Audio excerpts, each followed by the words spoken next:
দেশের মানুষের কাছে অঙ্গীকারবদ্ধ। দেশের মানুষের এবারের মুক্তি যদি আমরা জনমতের ভিত্তিতে আনতে না পারি, নতুন কোন অপশক্তি যদি জাতির ঘাড়ে চেপে বসে, আমাদের সামনে দুর্ভোগের কোন সমাপ্তি হবে না। তাই বাংলাদেশ জামাত ইসলামী সহ 11 দল, যে 11 দলীয় নির্বাচনী ঐক্যের মধ্যে ইসলামী চেতনা, জুলাইয়ের চেতনা, মুক্তিযুদ্ধের চেতনাকে ধারণ করে আমরা একটি মানবিক বাংলাদেশ গড়ার দিকে এগিয়ে যাচ্ছি।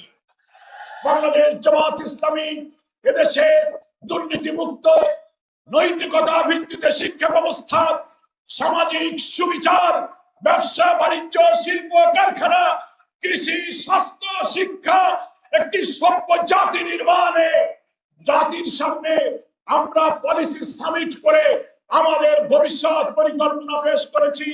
একটি অভাবনীয়, অসাধারণ নতুন বাংলাদেশের আশায় বাংলাদেশের মানুষ এখন জামাত ইসলামীর দিকে তাকিয়ে আছে।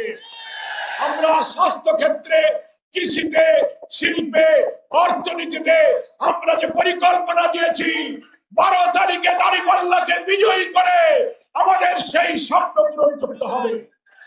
একটি অপশক্তি জুলাই সনদ বাস্তবায়ন না করে আবার দুর্নীতি, আবার কর্তৃত্ববাদী শাসন, ভিন্নমতকে দমন পীড়নের জন্য জুলাই সনদের ভিত্তিতে যে গণভোট হচ্ছে, সেই গণভোটের নাতে ভোট দেওয়ার জন্য ভিতরে ভিতরে ক্যাম্পেইন করছে।